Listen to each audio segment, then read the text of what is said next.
이제 여권 얘기도 해볼 텐데 이재명 대통령의 지지율 오늘 한국갤럽의 지지율이 나왔는데 올라가고 있습니다. 전체적인 지지율은 63%. 잘 못하고 있다는 거 응답은 26%. 이 내용도 좀 의미가 있습니다만 지역별로 좀 지지율이 나온 거 보면 대구 경북과 불경 지역에서 보면요. 대통령 지금 여기 대구 경북에서 잘하고 있다가 49%. 잘못하고 있다보다 더 10%포인트나 높고요. 특히나 부산, 울산, 경남, 불경이라고 하는 지역에 대해서는 굉장히 높게 나오고 있습니다. 네. 이게 보수 진영에서는 뼈아픈 대목일 수 있거든요. 지금 굉장히 위험한 시그널이죠. 그러니까 어쨌든 대통령의 지지율이 당시에 선거로 연동된다는 거는 그거는 그 상식이에요. 총선. 특히 이제 총선은 더 심하지만 지방선거도 마찬가지예요. 물론 비슷하죠. 지방선거는 각급 단위에서의 후보들 경쟁력이 약간 승부를 가리기도 하지만 우리가 전체적인 큰 틀로 우리가 승패를 가른다는 할 때는 대부분 18개 광역시도의 승패를 보고 우리가 그 성적을 매기잖아요. 그런 측면에서 이거는 대단히 야권에게는 위험한 시그널인 거죠. 지금 서울에서 거의 60%에 육박하고 있고 그다음에 인천 경기는 넘었고 대전 같은 경우에는 더 거의 넘고. 70이고 네. 근데 이제 TK에서 지금 과반이잖아요. 50이잖아요. 거의 50 가까이. 이거는 굉장히 위험한 거죠. 그러니까 저는 이렇게 봅니다. 그러니까 지금 이 지지율이 바로 또 4개월 후에 지방선거로 연동되지는 않습니다. 이것도 이제 출렁거리고 이쪽에 지금은 아마 이재명 대통령이 누리는 굉장히 최근에 이슈 주목도가 또 있는 부동산 정책 등등 그 효과를 누리고 있는 것으로 봐요. 근데 그렇지만 어쨌든 이 기조로 여권이 안정적으로 그 이 국면을 관리해서 끝까지 간다 그러면 야권으로서는 아무리 인물 경쟁이 있어도 이렇게 구도 싸움에서 밀릴 수밖에 없다. 그러면 많은 결국에 이제 선거가 임박할수록 이런 얘기가 나오죠. 결국 정권을 지원해야 되느냐 아니면 정권을 견제해야 되느냐. 이게 1년차 선거이기 때문에 사실은 정권 견제론도 많이 나올 수 있는 상황인데 이 추세라면은 지원으로 갈 수 있는 상황이기 때문에 야권 입장에서는 이걸 사실 무너뜨릴 방법은 별로 없어요. 야권 입장에서는 그러면 인물 경쟁력과 함께 이 구도를 돌릴 수 있는 방안이 뭐가 있는지 이걸 지금 고민해야 될 시점이라고 봅니다. 네, 물론 대통령의 지지율이 이제 지방선거에서 후보로 뭐 완전히 가는 건 아닙니다만 상당 부분을 반영한다고 하면은 불경이나 TK에서도 해볼 만하다는 거거든요. 그러니까 이 여론조사가 숫자도 중요합니다만 경향성이 매우 중요합니다. 네. 경향성 자체가 계속 구조화되고 있거든요. 그러니까 대통령에 대한 국정운영 지지율이 출렁이는 게 아니라 계속 그 상황들을 유지하고 있는 건데 그럼 왜 이렇게 국정운영 지지율이 그런 상황들을 유지할까라고 보면 가장 중요한 특징이 60대, 70대 같은 경우가 국정운영 지지가 매우 높아지고 있는 상황입니다. 그러니까 지금 국민의힘을 지지하는 것들은 20대 남성으로 지금 거의 고립되는 양상이고 전 세대 같은 경우는 대통령의 국정 운영을 높게 평가하고 그러니까 거기에 반사이익으로 민주당의 지지율 같은 경우도 더 높아지는 상황인데 대체적으로 설 직전에 오게 되면 좀 출렁이는 게 있어요. 근데 오히려 설이 다가오면서 더 벌어지는 양상이 나타났을 때 저 민심이 설에서 전국을 돌아가 다닐 수밖에 없는 거거든요. 그랬을 때 저걸 바꾸기가 되게 어렵다. 그다음에 저게 딱 끝나고 나자마자 2월 19일 날 윤석열 씨에 대한 1심 선고가 나오는 상황이다라고 얘기했을 때 이런 상황에서 내란 문제와 관련해서 아까도 전환기 씨나 고성국 씨 이런 문제에 대해서 국민의힘 스스로가 자정 능력들을 보여주지 않는다면 저는 저거 바꾸기가 되게 쉽지 않을 거라 생각이 들거든요. 그리고 계속 민생 얘기를 하면서도 그러니까 그 서문시장 갔던 이유가 장도혁 대표가 서문시장에 있는 보수적인 분들 대구 서문시장 얘기를 들어서 밤새 고민을 해서 그 내용을 대통령한테 얘기하겠다고 해놓고 거기 또 안 가잖아요. 이런 일이 벌어지게 되면 국민의힘은 계속 윤어게인 세력에 포박돼 있고 국민의 민생 문제에 대해서 제대로 예를 들면 소위 야당의 입장들을 반영해서 싸우지도 못한다라고 하는 이미지를 갖게 된다면 좀 당연히 지방선거에서 매우 안 좋은 상황으로 가게 되는 이런 전조적인 증상이라고 좀 볼 수 있는 거죠. 오늘 수치를 잘 봤다가 일주일 뒤에 이제 설 연휴가 끝나고 선거 뒤에 어떻게 또 지지율이 나오는지 한번 보겠습니다. 이런 상황에서 김용전 민주연구원 부원장의 출판 기념회가 열렸는데 많은 여권 인사들이 참석을 했다고 하네요. 한번 영상 보겠습니다.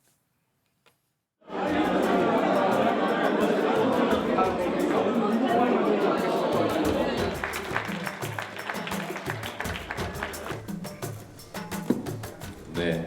사실은 국회에 제일 먼저 찾아갔던 분이 거의 뭐 우리 의총을 방북케 할 정도로 다 오셔가지고 또 너무나 감사드리고요.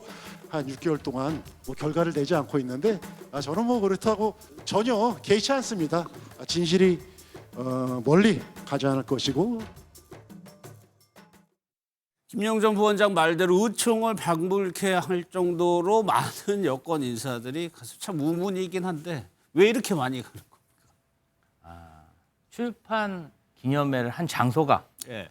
국회의원회관 대회의실에서 하다 보니까 국회의원들 사무실이 또 의원회관 아니겠습니까? 예. 많은 의원들이 김용 전 민주연구원 부원장이 예. 22년부터 억울한 옥살이를 했다. 지금 대장동 수사 검사들이 대장동 일당들의 증거와 증언을 조작했다는 그러한 증거물들이 나오고 있고 예. 증언이 나오고 있기 때문에 이 김용 부원장이 억울하게 지금 정치 보복을 당해서 3년 넘게 옥살이를 했다는 그 짠한 마음에 뭔가 도움이 되고자 그 북 콘서트에 많은 국회의원들이 참여를 한 게 아닌가 저는 그렇게 생각합니다. 예. 근데 여쭤봐야 되겠네요. 예. 아니 의원회관 그러니까 저기 그 의원회관은 가까운 데서 저 장소 선택할 때부터 이유가 있지 않았을까요? 빨리 어장 하나 저는 설치한 거라고 보고요. 예. 근데 사실 저기에 그 뭐 정청래 대표는 그렇다 쳐요. 근데 우원식 의장까지 가는 게 저게 맞습니까? 삼부 요인이고 예. 우리가 입법권으로부터 독립한 거고 지금 재판 중에 있는 분인데 과연 가서 저렇게 하는 게 저게 맞는 그 행위인지 제가 묻지 않을 수 없고요. 그리고 사실 저는 이렇게 생각합니다. 지금 물론 저 김용 말하자면 부원장이 사실 이재명 대통령이 공인했던 사람이잖아요. 예. 측근이 되려면 김용, 정진상 정도는 돼야지 많은 분들이 아마 이 얘기는 머릿속에 기억하고 있을 겁니다. 저는 그래서 저기 많은 같이 갔던 분들이 대통령에게 우회적 눈도장을 찍으러 간 게 아닌가. 김용을 지원함으로써 결국 나도 우리가 한패라는 것을 저기서 입증하려고 했던 게 아닌가 싶은데 뭐 출판 책을 내는 거야 뭐 자유죠. 그렇지만 네. 장소라든가 그다음에 저기 왔던 세과시라든가 이런 여러 가지를 봤을 때 더더군다나 지방선거에 목전을 두고 있다 보니까 여러 가지 공천에 대한 이야기들도 좀 나오는 것 같아서 저는 어찌됐건 뭐 책을 내는 거야 김용 부원장이 자유긴 하지만 그렇다고 지금 대법원 판결 앞두고 있는데 거기서 서영교 의원 같은 경우는 무죄다를 몇 번 외치는데 서영교 의원이 대법관입니까? 법관입니까? 이거는 그러다 보니까 자꾸 이 민주당이 추진하는 이런 사법 3법에 대해서 국민들이 곱지 않은 시선을 보내고 야권이 격렬 반발하는 것도 예. 결국 민주당의 그런 사법 장악을 이런 식으로 가려는 의도가 아닌가는 비판을 받을 수밖에 없어서 저 김용 부원장의 출판 기념회가 많은 좀 저는 씁쓸함을 남겼다고 봅니다. 그러니까 야권에서 이런 비판이 충분히 예상되는 상황이었음에도 불구하고 강행 행사를 했다. 좀 부담이 되는 측면은 없을까요? 대통령이나 당에?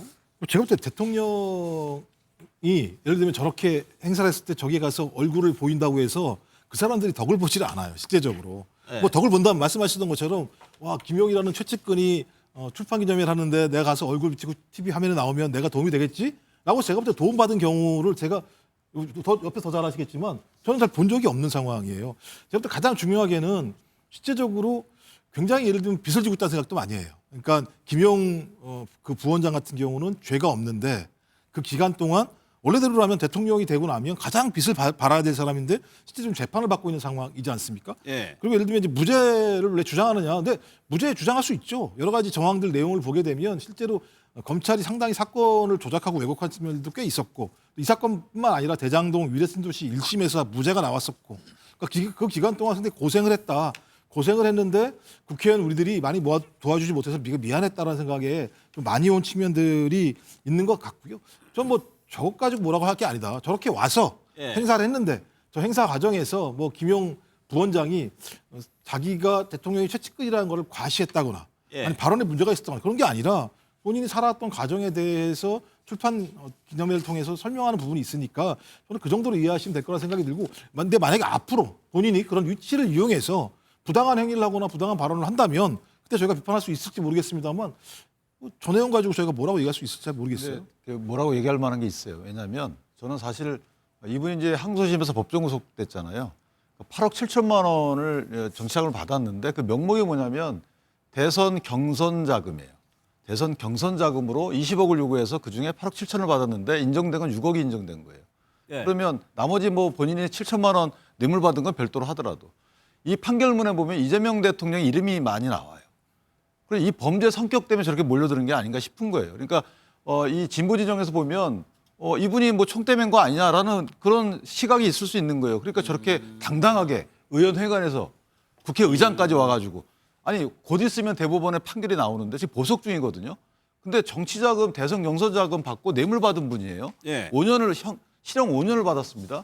이렇게 의원회관 한복판에서 저렇게 출판기념회를 하면서 국회의장까지 와가지고 자 물론 아무리 그 어떤 시각이 어떻다 하더라도 국민적 눈치를 좀 봐줘야 되는 거 아닌가요?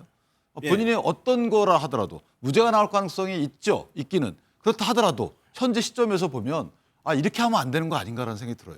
어디서 출판기념회를 할 수 있죠. 예. 의원회관에서 의장을 모셔다 놓고 출판기념회를 버젓이한다. 이건 저는 상당히 납득이 좀 안 되는 부분이 있어요. 예. 얘기 이제- 듣고 마무리할게요. 저는 김용 민주연구원 부원장으로 경기도 그리고 성남시 시절부터 15년 넘게 같이 정치 활동을 했었고 개인적으로는 유동규 씨도 알고 있습니다. 근데 저렇게 날조된 정말 유동규의 거짓말, 예. 증언 조작 여러 가지 사건 기록을 보면요. 어떻게 이렇게 수사를 해서 기소를 하고 예. 유죄가 나왔는지 저 역시도 정말 드라마에서나 나오는 그러한 상황이 벌어져서 기가 막힙니다. 지금 2심에서 유죄가 나오다 보니까 우리 윤기찬 부위원장님도 저런 비판을 하시는 것인데요. 재판 결과가 유죄가 나왔다고 해서 그게 3심까지 그게 유죄가 된다는 그런 보장은 없습니다. 그리고 이 사안 관련해서 어떠한 증거도 없고 굉장히 억울한 그런 누명을 썼다는 점 저는 시청자 여러분들도 이 사항에 대해서 조금만 사건 기록을 보시면 잘 아실 거라고 생각합니다. 억울하니까 그 3년 동안 그 옥고에 대해서 동지로서 예. 이렇게 격려하고 위로하는 게 잘못됐다고 하시니 참 이 부분 관련해서는 진짜 더 억울한 생각이 드네요. 제가 추가 정보 하나만 더 말씀드리면 그 김용 전 민주연구원 부원장 재판에서 위증도 있었어요. 그 기소도 했잖아요. 그러니까 알리바이를 대신 뭐 달력도 제출하고 휴대폰에 있는 예. 해가지고 그때도 한참 언론에 나왔던 부분이거든요. 뭐 억울하실 수도 있죠. 그런데 위증이 관련된 재판을 거친 분에게 억울함이 더 클까요? 아니면 굳이 위증까지 개입될 이유가 없는 거잖아요. 내 거 밝혀지면 되는 것이지. 그래서 이런 부분 관련돼서는 분명한 시각이 있는데 예. 좀 자숙하시는 것이 아니고 저렇게 좀 알겠습니다. 이색적이네요. 위증 관련된 사건도 사항이 많이 조작된 게 있습니다. 이 부분도 저는 한 번 더 수사를 해서 이런 조작에 관해서는 이 수사기관의 조작에 대해서는 정말 단죄를 해야 된다 이렇게 생각합니다. 송영길 전 대표가 2심에서 무죄를 받고 이제 민주당으로 복당을 하겠다고 선언을 했는데 영상 보고 이건 또 어떤 의미가 있는지 좀 짚어보겠습니다.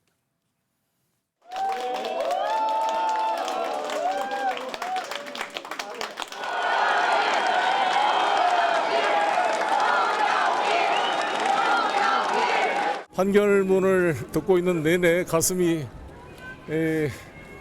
벅차올랐습니다.